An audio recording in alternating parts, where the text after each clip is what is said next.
I went to the elders twice. Twice I sat in that back room and said the words out loud, and twice 3 brothers looked at me with what I believed was kindness, and twice they sent me home. I was 23 the first time, 24 the second, 6 years married to a brother in the Decatur West congregation, baptized at 14, married at 18, and I want to tell you what they do to a black wife who reports what is happening inside her own house. Here is the part nobody explains until you are in that chair. The organization has a rule older than my grandfather, the 2-witness rule. It comes from Deuteronomy, and it says no charge can be established except on the testimony of 2 or 3 witnesses. It was written for a courtroom, for adultery, for theft, for things done in the open. And the elders lay that rule over a marriage the way you would lay a ruler over a wound, and they measure, and they tell you that what happened to you cannot be established, because the only other witness was the man who did it, so they send you back.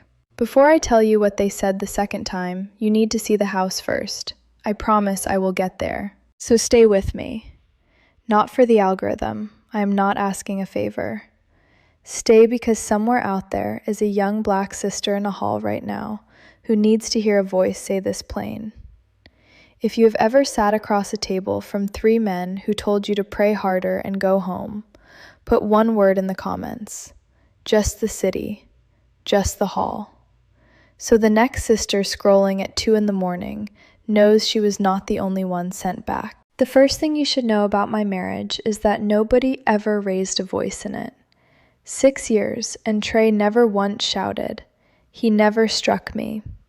If you came to our apartment off Memorial Drive on a Tuesday night for the family Bible study, you would have seen a quiet, certain young black man in a pressed shirt, a ministerial servant being prepared for elder, leading his wife through that week's watchtower with his finger under each paragraph.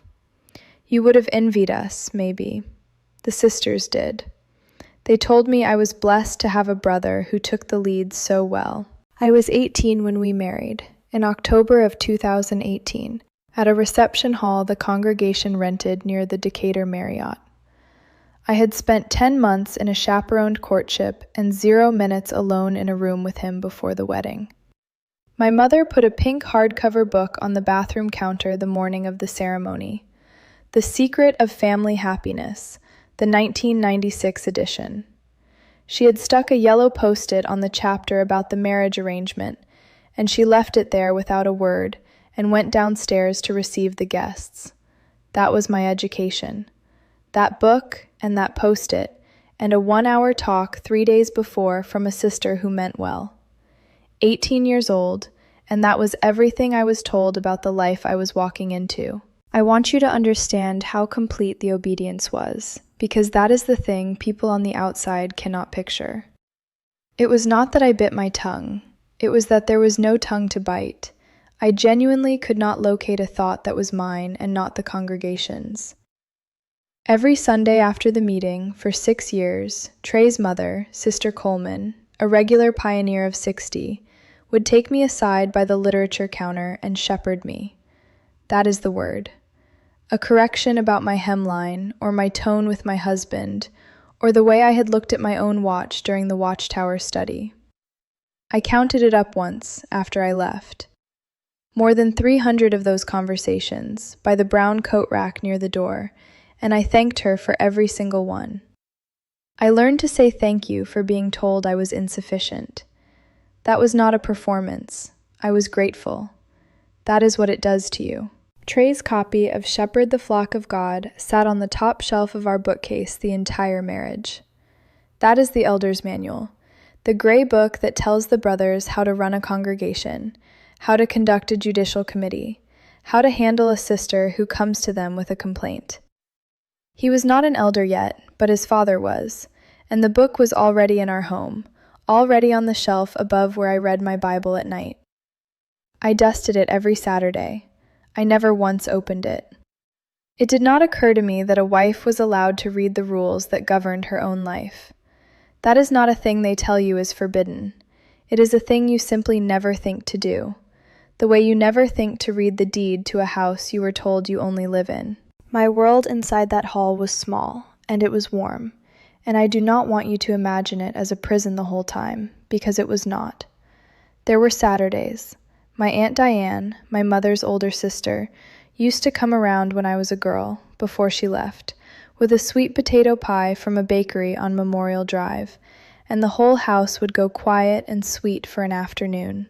There was the sound of the Decatur West Hall on a Sunday, 200 black voices coming up on a kingdom song, the brown carpet worn pale down the center aisle from 40 years of feet. My grandfather Joseph helped build that hall in 1987. He nailed up the drywall in the back room himself, the year before he stopped pioneering. I grew up believing that room was holy. I want you to hold on to that. The room where they would one day send me back was a room my own grandfather built with his hands because he believed it was the one place in Atlanta where a black man and a white man knelt on the same carpet. Now let me show you the machine underneath the warmth, because you cannot understand what they did to me without it. In the truth, a husband is the head of the wife as Christ is the head of the congregation. They call it headship, and it is not a metaphor. It is an administrative reality. It means the order of authority runs from Jehovah to the governing body, to the body of elders, to the husband, to the wife. There is no rung below the wife. She is the bottom of the chain, and everything that flows down the chain is, by definition, her covering, her protection, her blessing. To question the man above you is not a marital disagreement. It is a flaw in your spirituality. It is read upward as a problem with your relationship to Jehovah himself, because he is at the top of the same chain. So a wife who has a problem with her husband is instructed first to be in subjection, to win him without a word, to make her own conduct so chaste and so quiet that he is moved by it. The scripture they hand you is from 1 Peter, that a wife should win her husband over by her conduct, without a word. Without a word. Read that again and sit with what it asks of a woman who is being harmed. Only after she has exhausted herself doing that, only after she has tried for months or years to be gentle enough to fix a thing that was never hers to fix, is she finally permitted to bring a matter to the elders. And when she does, she walks straight into the second machine, the judicial committee. 3 brothers, the gray manual open between them, and the 2-witness rule waiting at the door like a man who will not let you in. I learned this rule the way most of us learn the rules that will break us, slowly and then all at once. The first time I understood it was not even about me. I was 21 years old, and a sister I will not name came to me after a meeting. She was younger than me. She had a bruise high on her arm that her sleeve did not quite reach, and she was shaking, and she asked me what she should do. And I want you to hear what I told her, because I have to live with it. I told her to be a peacemaker.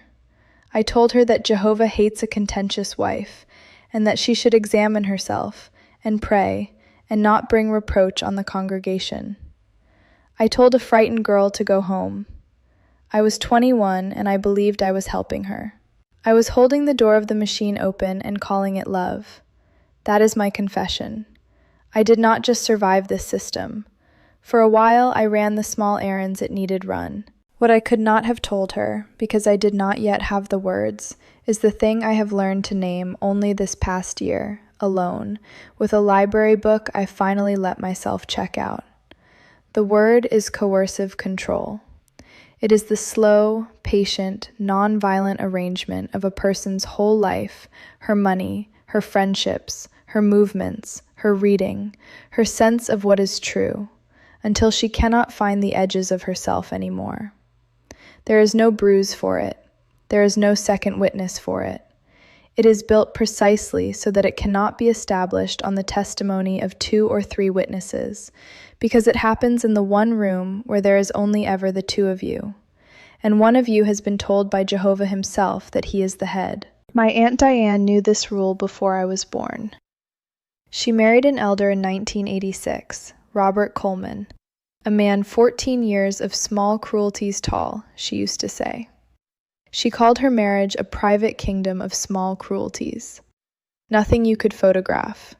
nothing you could bring two witnesses to. She went to the elders in her congregation once, in the 1990s, and they sent her home to be a better wife. She stayed 8 more years after that.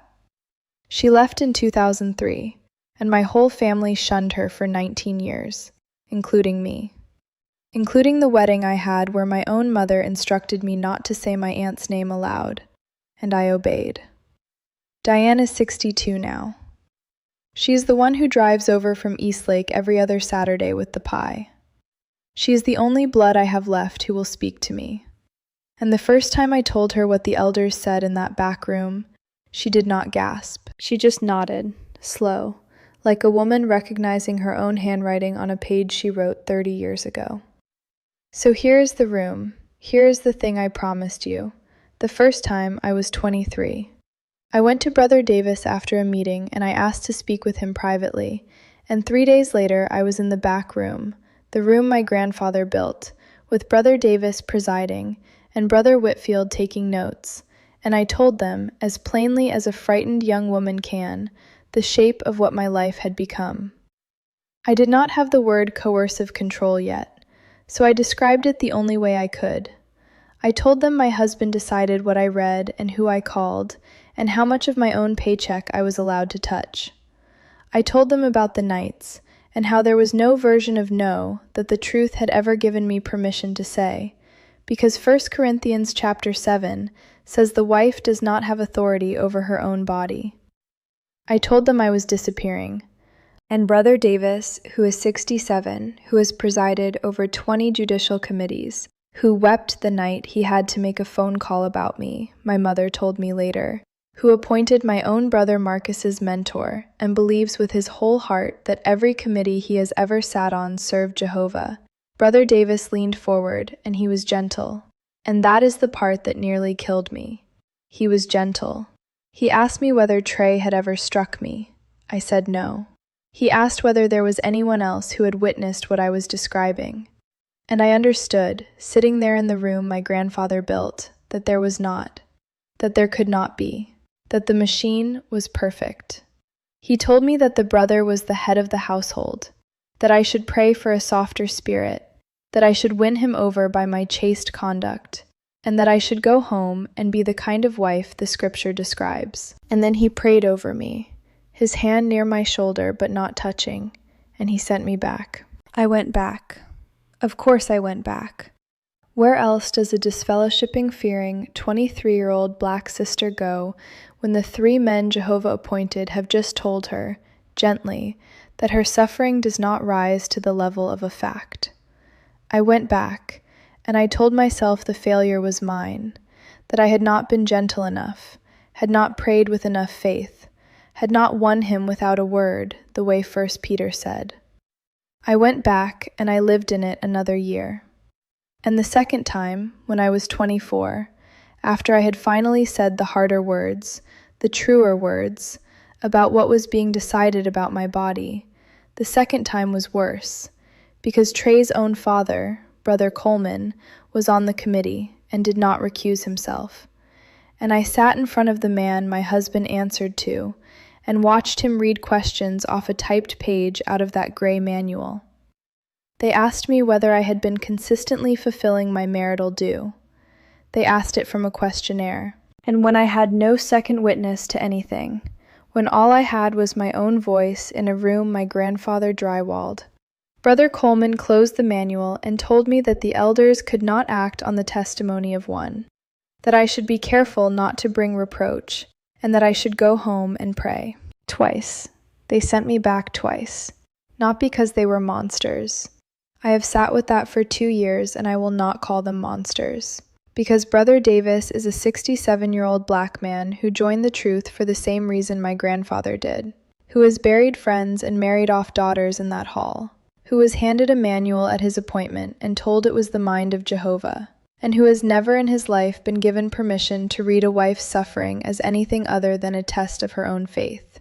He was a captive too. So was Trey, a young black brother given the exact same hour of instruction his father was given, and his grandfather before that in the exact same room. None of them were free. That is the whole horror of it. There was no villain in that back room. There was only a machine that everyone in the building was running, and not one of them could see it because they were standing inside it, the way you cannot see the hall when you are kneeling on its carpet. I asked for the divorce in November of 2024. I had no scriptural grounds because the only ground the organization accepts is adultery, and a marriage that erases you quietly leaves no scripture to stand on. So they disfellowshipped me instead. My mother has not said my name since. She crossed Ponce de Leon Avenue on a Saturday last spring, rather than pass me on the same sidewalk. My father sent one card at Christmas, "Praying you return to Jehovah, Dad," in his own handwriting, and nothing since. I live in Decatur now, in a one-bedroom on the second floor of an old brick building, walking distance to the MARTA. I built a bookshelf out of pine and cinder blocks last winter, and Trey's gray manual is not on it. I left that in the marriage. But my grandfather Joseph's old Baptist hymnal is, the one I found in my parents' basement when I was 10, the one from before 1968, from before he walked out of his pulpit because the J.W. Hall was the only church in his Atlanta without a Negro section and a white section. He believed Jehovah was going to be more just than America had been. He died in 2009 believing it. He never sat where I sat. He never knew that the rule he helped build a room for could be turned on his own granddaughter and used to send her back to a house that was unmaking her. I keep his hymnal on the second shelf, and on a Saturday in March a year ago, I played Mahalia Jackson on my phone in that apartment for the first time in my life. And I sat on the floor and cried, because that music was an inheritance, and the organization had cut me off from it the same way it cut me off from my own name in my mother's mouth. Aunt Diane still comes every other Saturday.